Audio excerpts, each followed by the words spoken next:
जब लोग गलत व्यसनों में पड़ जाते हैं, जैसे कि शराब पीना, नशेबाजी करना या फिर चोरी करना, जुआ खेलना, तो फिर उनको कोई भी दिखाई नहीं देता है। उनकी आंखों पर एक तरह से पट्टी बंध जाती है और ना ही सामाजिक दायरे और ना ही लोगों की जान की वे परवाह करते हैं और ना ही उन लोगों को शर्म लगती है।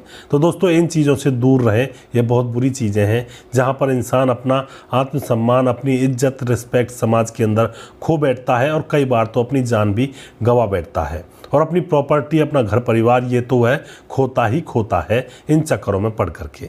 आज की घटना भी कुछ इसी के ऊपर है। यहाँ पर कर्ज मांगने के बहाने घर में घुसा और फिर लालच में भाभी को ही कर डाला। कुछ ऐसा कांड उसके साथ, भाभी की लाश बेड के बक्से में मिलती है। आखिर क्या हुआ था इस घटना के अंदर, पूरी सच्चाई जानने के लिए वीडियो को अंत तक जरूर देखिएगा। नमस्कार, मैं हूं सुदेश कुमार और तिरछी बात चैनल में आपका स्वागत है।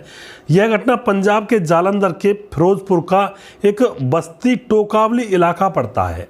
बस्ती टोकावली इलाके के अंदर मनमोहन सिंह नाम का एक युवक रहा करता है, जिसकी उम्र 34 साल है। 4 साल पहले उसकी शादी हुई है। उसकी पत्नी का नाम पूजा है। पूजा की उम्र है 30 साल। पूजा के पिता का नाम चानन सिंह है और पूजा पीछे से जालंधर के जनता कॉलोनी की रहने वाली है। और जो मनमोहन सिंह है, उसके पिता का नाम सुभाष है। सुभाष प्राइवेट कंपनी में जॉब किया करता है और जो मनमोहन सिंह है, उसने खुद ने भी MBA की हुई है। वह खुद भी प्राइवेट कंपनी में जॉब करता है। तो दोनों बाप बेटे जॉब पर चले जाते हैं और पीछे से उनके घर की बहू पूजा घर में अकेली रहा करती है। इसी तरह से मामला चल रहा होता है दोस्तों। कोई दिक्कत नहीं होती है, घर में कोई पैसों की भी तंगी नहीं है। दोनों बाप बेटे कमाते हैं, घर का गुजर बसर अच्छे से होता है। 3 ही लोग हैं। अब 27 नवंबर 2018 को शाम 6 बजे जो मनमोहन सिंह होता है, ड्यूटी से वापस लौटता है। दरवाज़ा खटखटाता है तो उसकी पत्नी दरवाज़ा नहीं खोलती है। वह देखता है कि बहुत देर हो गई है, पत्नी अंदर से दरवाज़ा खोलने आई नहीं है। तो वह दरवाजे को थोड़ा सा जैसे धक्का मारता है तो दरवाज़ा तो खुला हुआ था। वह घर के अंदर जाता है, आवाज़ लगाता है पूजा पूजा, लेकिन पूजा कहीं थी ही नहीं। वहाँ पर कपड़े वगैरह बिखरे पड़े थे। उसको लगता है कि आखिर ये हुआ क्या और पूजा गई कहाँ है। वह बाहर निकलता है, इधर उधर आस पड़ोस में देखता है, पूछता है लोगों को। तो कुछ औरतें कहती हैं कि आपके घर शायद कोई मेहमान आया था और पूजा उसकी खातिरदारी में लगी हुई थी, शायद हो सकता है उसके साथ गई हो। तो यहाँ पर मनमोहन सिंह कहता है कि अगर कोई रिश्तेदार आया था तो उसने मेरे पास फ़ोन क्यों नहीं किया, आखिर कौन था वह और किसके साथ गई है। तो यहाँ पर बड़ी ही परेशानी हो जाती है। पूजा का कहीं भी अता पता नहीं मिलता है। पूजा के मायके में भी फ़ोन करके पूछा जाता है, लेकिन वहाँ भी पूजा नहीं पहुँची थी। तो आस पड़ोस की जो औरतें हैं और लोग बहुत सारे वहाँ पर इकट्ठे हो जाते हैं, घर के अंदर देखने लगते हैं। तो एक औरत को उस पूजा के बेड के बक्से में से निकलती हुई चोटी नज़र आ जाती है। दोस्तों, चोटी के बाल थे। वह चोटी के बालों को जब खींचती है तो पूरी की पूरी चोटी थी। और जब बेड के बक्से को खुलवाया जाता है तो उस बक्से के अंदर पूजा की लाश मिलती है। अब यहाँ पर सभी लोग चकित रह जाते हैं और यहाँ पर फिर मनमोहन का पिता जो होता है सुभाष, वह भी नौकरी से आ जाता है। तो पूरे इलाके में सन्नाटा छा जाता है। पुलिस को बुलाया जाता है। पुलिस आती है, मामले की छानबीन करती है। लाश को उठा करके पोस्टमार्टम के लिए भेज दिया जाता है। और यहाँ पर मायके वाले भी इतने में आ जाते हैं। मायके वाले रो रो कर कह रहे होते हैं पुलिस से कि साहब, जिसने भी हमारी बेटी को मारा है उसको कड़ी से कड़ी सज़ा दिलाइए। और उसके बाद क्या होता है दोस्तों, पुलिस पता लगाती है, लेकिन किसी की भी ना कोई दुश्मनी, ना ही किसी ने उस रिश्तेदार मेहमान को घर में आते हुए देखा तो था, लेकिन उसकी पहचान नहीं कर पा रहा था कि आखिर वह कौन सा मेहमान था। अब यहाँ पर क्या होता है दोस्तों, पुलिस अपने खबरियों को छोड़ देती है और पत्नी के फ़ोन नंबर को CDR कॉल डिटेल्स वगैरह पर लगा देती है और पति के नंबर को भी CDR कॉल डिटेल्स पर पुलिस लगाती है, लेकिन कोई भी क्लू पुलिस को यहाँ से नहीं मिलता है। अब पुलिस के सामने बड़ी ही परेशानी थी कि आखिर इस औरत को घर के अंदर मारकर कौन चला गया। यह तो बड़ी परेशानी थी। लेकिन 1 महीना गुजर जाता है और ऐसे ही फिर दूसरा महीना भी गुजर जाता है। कोई भी कातिल का आता पता नहीं लगता है। 2 महीने बाद यहाँ पर जो मनमोहन पति होता है, वह अलमारी में कुछ देख रहा होता है। तो उस अलमारी में कुछ गहने रखे थे, लेकिन अब वो गहने नहीं थे। तो वह एकदम से परेशान हो जाता है और पुलिस वालों के पास जा कर के पुलिस में बताता है कि मेरी पत्नी के कुछ गहने थे और वो घर से गायब है।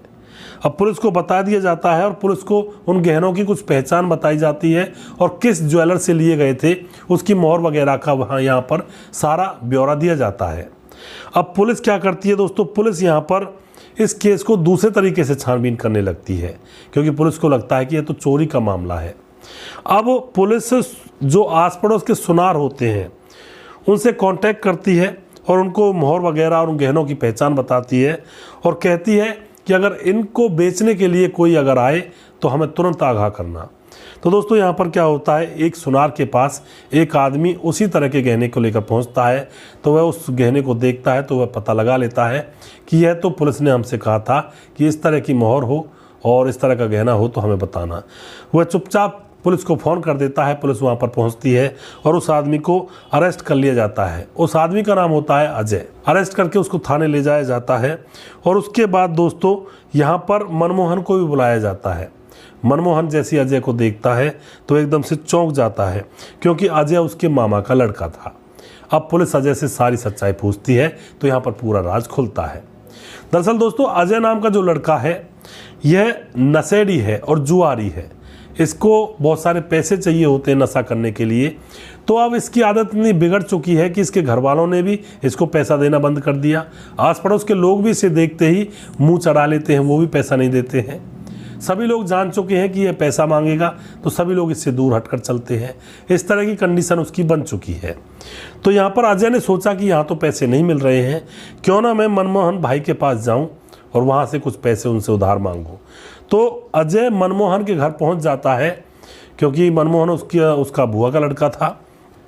मनमोहन के घर आकर के वह देखता है कि मनमोहन के घर में मनमोहन की पत्नी पूजा है और वो भी अकेली है।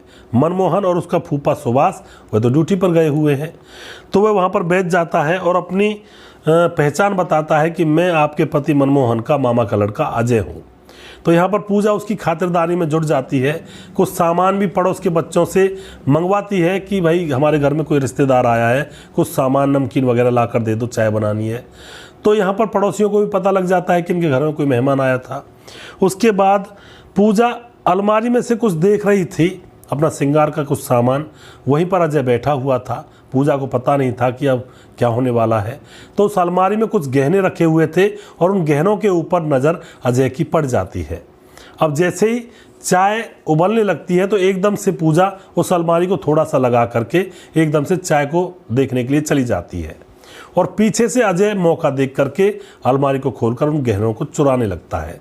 वह सोचता है कि अगर ये गहने मेरे हाथ लग गए तो बहुत दिनों तक मुझे किसी से पैसे मांगने की ज़रूरत ही नहीं पड़ेगी और वह आराम से अपना एंजॉय करेगा, नशेबाजी करेगा। तो यहाँ पर वह गहनों को चुराने लगता है और जैसे ही वह गहने चुरा रहा था तो एकदम से उसकी भाभी पूजा आ जाती है और उसको गहने चुराते हुए देख लेती है।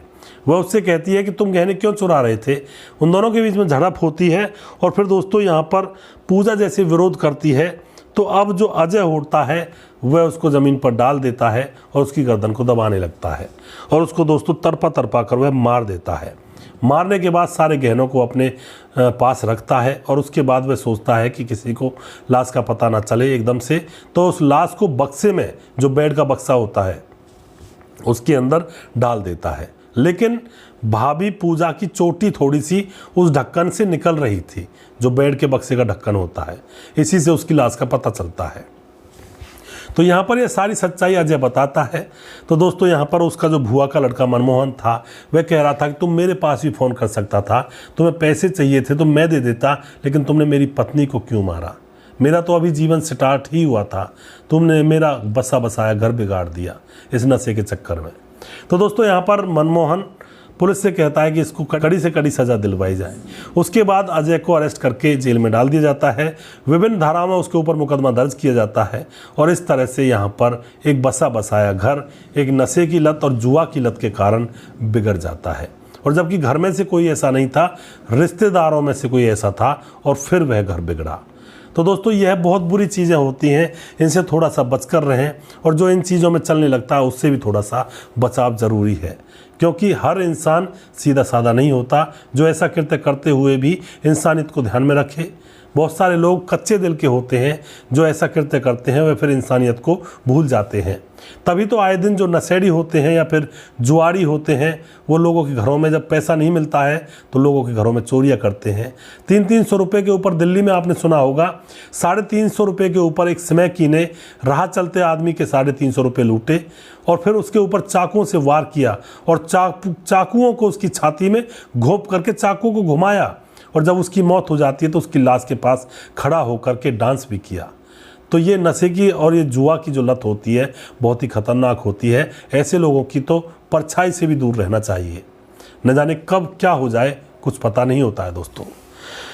तो यहाँ पर दोस्तों अगर आपको हमारे वीडियोज़ अच्छे लगते हैं तो उनको शेयर जरूर कर दिया करें। अगला प्रोग्राम बहुत जल्दी फिर से लेकर आऊँगा, तब तक आप खुश रहें, सावधान रहें, रिश्तों की अहमियत को समझें। जय हिंद, जय भारत।